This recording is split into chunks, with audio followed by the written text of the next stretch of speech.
Another fundamental part of JavaScript is the use of functions. So here we have relatively the same thing that we're doing. There's a few things that are changing here when we're doing the get element by ID and we're setting that inner HTML. So first of all, we're selecting the ID from the HTML, and then we're setting a value. So this is a value that we've got within our calculations. And this is where functions come in. And again, just like the variables, they play an important role whenever you're creating JavaScript. So I'm just reformatting some of this code here so that it'll better look more presentable when I bring in the function. So to set up a function, it's going to be relatively easy. All I have to do is do function and give it a name. So I'm going to just give it a name of up.html, and so whenever I call the function, so maybe I can even just put this within that function.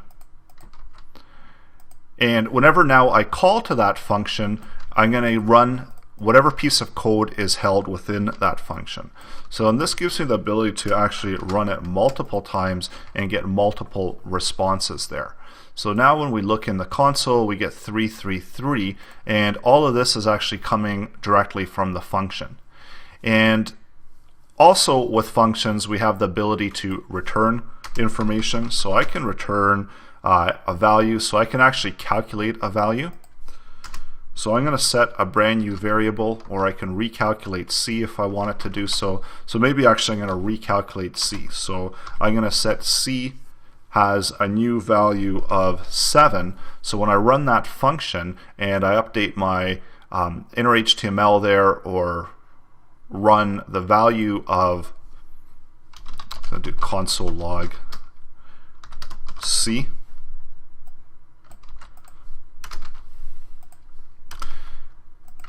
And so now we're going to be setting the value of C as 7, and that's actually being set as a string as opposed to what our integers are here. So what I actually want to do is C plus C plus 1.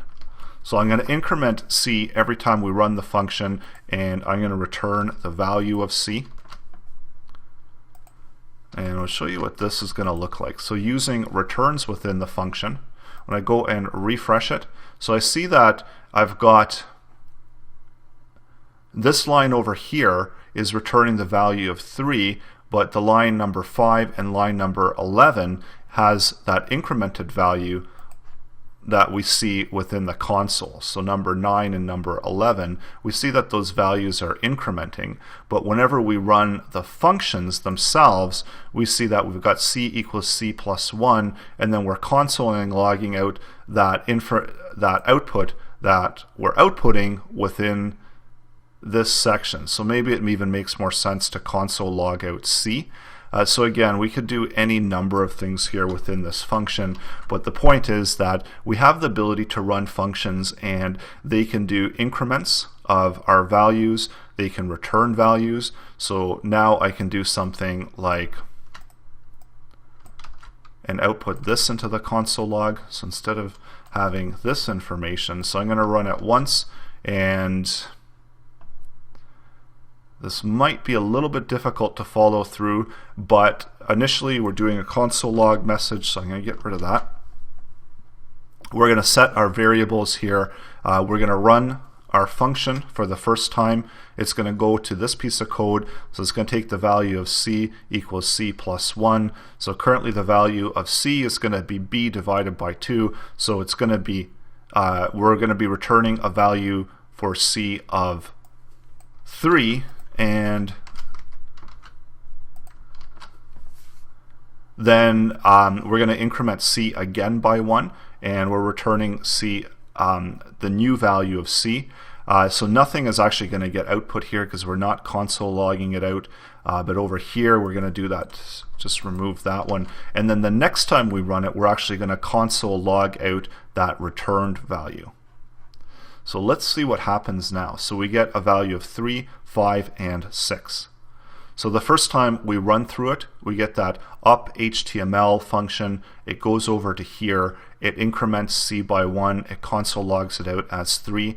then we increment it again. So C now has a value of 4. It gets returned here as 4. So the current value of C at this point is 4. So that means when we run the console log and we actually output that value, we see that going into the function this time around, the value is 4. We increment it by 1. We console log it out. So now it's 5. We increment it again by 1. We return a value of 6. And this is where we're actually outputting that value of 6. So if I was to show that returned value here, or I should console log that out. So if I'm actually going to show that return value, so now I should get 3, 4, 5, 6 within that output. Now another thing that you can do with functions is you can pass arguments over or parameters over. So instead of making these calculations here, I can actually pass the value through to the function and make some calculations with it. And so this can actually take over for what we're doing down here. So I'm going to just remove out this return because I'm going to have that actual output happening here. I'm going to hide this part here. And now what I want to happen every time I call that function is I want it to output a particular value. And as I said, we want to show you how you could pass parameters. So I'm going to have parameter 1, parameter 2. Maybe I can call them para1, para2. And so now these are going to hold those passed values. So I want to pass through this one first and then this one the second time. And also I'm going to set a number for the output. So I'm going to do 7 and I'm going to do 8. And also I'm going to explain this in a little bit more detail coming up. So I just want to show you what happens here with the function, and then I'll go through and I'll explain how this is all working and how JavaScript is translating this code. So I want to console log out those two values that are being passed. I can get rid of that part there. And now within here, I can use this as my variable, and I can actually use this as my variable for the inner HTML. So now that we've completed this, what do you think is going to happen here? We're passing through top num, so that's the first ID there that we have that contains the value of 3. So we're passing that over, comma 7, and when it hits the function, para1 is going to hold the stored value of top num. Para2 is going to hold the stored number of 7. So we should get a console log out of top num and 7. And then over here, when we do get element by ID, we have this value that's being held. So it should be able to translate that as top num, go into the HTML, pick up the inner HTML, and then para2 is holding a value of 7, and we're going to output that value. So essentially what we're doing here is we're going to have the first hello world have a value of 7, second hello world is going to have a value of 8. And we see that here within the console log, and that's why I did want to console log out that information, because it's important to understand how we can pass values through. And then even with these values that we've passed through, I can reset some of these values. So I can do something like para2 plus 2, and a better quote or bracket around there, so that this is just understood that this is going to be an integer as well. So now we're by default always adding 2 into it. One other thing with functions is how it handles these values. So these values of para1 and para2 are going to be only within the function. So they're only going to be accessible within the function. So if I was to do something like console log para1, we'd get an error because there's no value that's being held within there. So outside of the function, these are global values, and we have access to it within the function as well.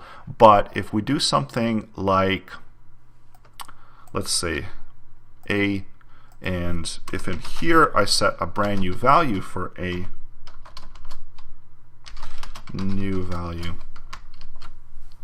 we're not going to actually overwrite it. So when we hit this console log, we're still going to be using that original value of a. So we've got that string value there that we've initially set. But if we get rid of this declaration of the variable and we do a equals new value, we get the value of new value, because now this is accessing that global a variable. So it does take a little bit of time to work through all of this with functions, and I do encourage you to check out CodePen. I'm going to post this code within there. Try it out, see what you can get functions to do, and work with it, see what kind of output you can get. So that's practicing for the upcoming lessons, because it is crucial to understand variables. It is crucial to understand how functions work within JavaScript in order to build out more in-depth calculations and logic.